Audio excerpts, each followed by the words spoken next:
Good evening, class.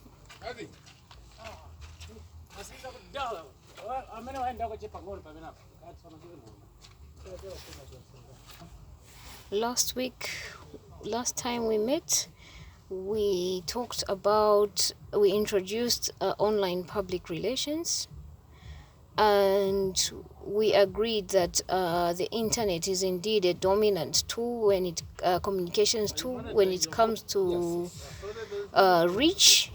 It's easy to reach a large number of people.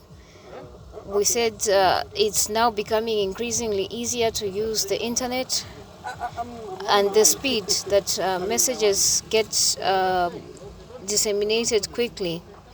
We also said that with the internet as a PR communications tool, it's easy to download information. As we concluded the lesson, we said that in order for a PR practitioner to effectively use the internet, they must really segment their audience and tailor their messages for the particular audience on that internet group that they wish to target. We also concluded that online public relations is just the same as the ordinary public relations as we know it, except that this is in public relations as practiced on the internet. And we also emphasized the point that professionals should not confuse using the internet for online public relations to various marketing agendas. Today's topic is communications on the internet. And we continue with the argument that internet it allows PR professions to use their creativity to reach out to their audiences. At the moment as I speak, I'm at ZAPRA in Livingston at the ZAPRA conference.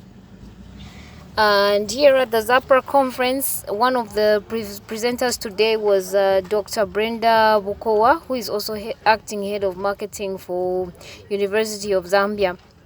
And she was just sharing her experience of using online public relations now because of the new normal, the COVID pandemic, which has forced us to use a lot of online tools. And I liked something that stood out for me today was when she said that as a PR professional working for UNZA, she has found out that the best way to communicate to her audience, because now we can't call the media to come and give us coverage, we can't call ZNBC with their cameras to give us coverage.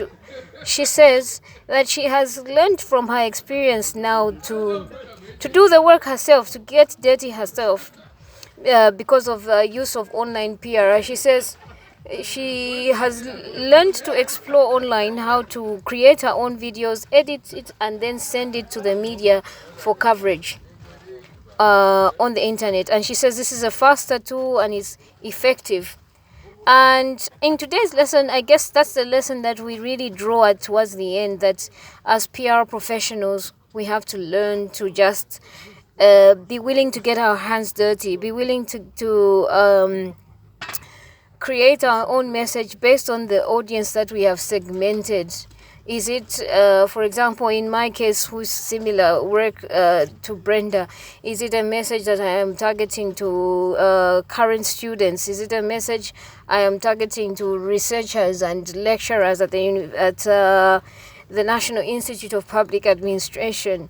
And based on the message that I'm targeting them, I should learn to get my hands dirty and do those things that I would ordinarily ask a journalist to come and give me coverage, create the story myself and tell it in my own way and send it out there. And that's the challenge that online public relations has presented to us, and also it's a good thing because we get to package our stories the way we like.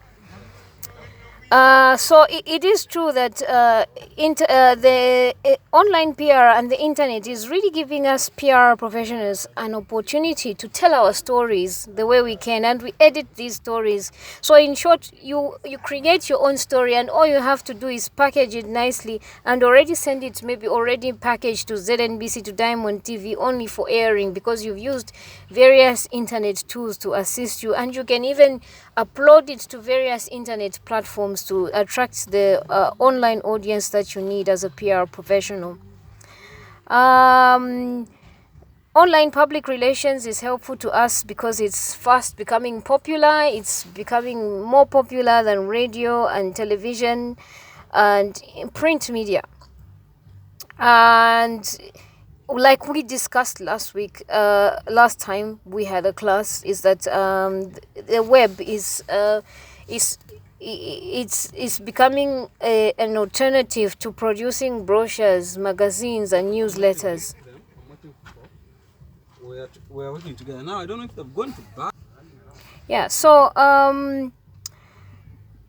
thus, now that we know the importance of using our various online tools like our websites for the various organizations that we work, it is our role as PR practitioners to strive to make our website not just full of our press statements, just an archive where people will find our old press statements and our press releases. We have to figure out ways of making it interactive for our audiences, so that we are able to even know them better in terms of what they need and what information requirements they need from us. Recently, I was just talking to our IT at NIPA and asking them if they could maybe create some kind of mini call center where our students, when they log on to the NIPA website, there could be someone at the back end who would immediately say, "Hello, how can I help you?" And then the students can get an instant response. And I'm happy that our IT department is really working hard to find out the user requirements. Recently, maybe some of you participated in a little survey that they created, an online survey on your phones that you could just answer on your mobile phone to explain your user requirements to make the website even more interactive, and so that you could get an instant response. On the downside, however, we note that a lot of PR practitioners are still lagging behind when it comes to use of the internet as an online tool, online public relations. And we find that people who are not experts in the field are the ones that are very good with using online tools to get their messages across. So why are we lagging behind? Maybe because we are so busy with our press statements. Maybe we are so busy with other things. We're saturated. So it's up to us as PR professionals to look beyond just sending emails in order to build our business community, in order to build our audiences.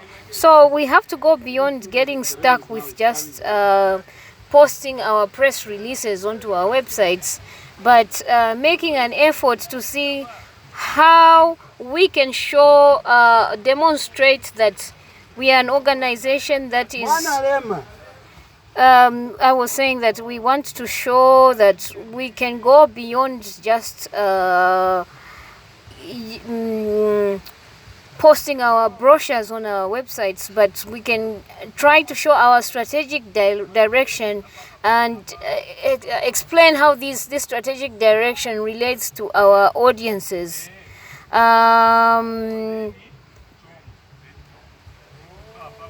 Yeah, and how can we do this? One of the ways in which we can do this is by constantly providing some quality assurance and direction to our various organizations and their websites. At the moment, one of the challenges that I'm having in order to really show that NIPA's strategic direction, where it's going to our audience, every morning I try to force myself to just look at the NIPA website to see what it's saying, in order to just provide that advice to the management about quality assurance in comparison to competitors' websites. I monitor every morning and I get ideas.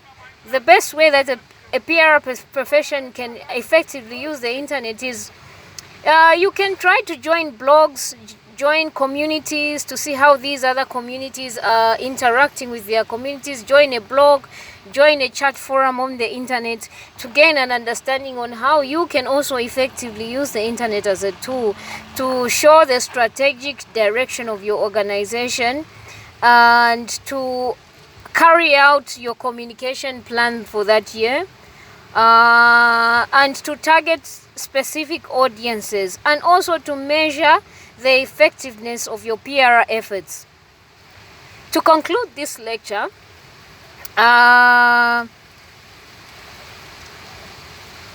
we already know that excellent public relations, it just goes beyond media relations. It's not enough to just think of PR as media relations, but also how else can I use the internet apart from attracting the media? At the initial stage of this lesson, I mentioned that the internet is an effective tool to help us to target our media. We can use various internet tools to come up with a clip that we can even send to Diamond TV or ZNBC.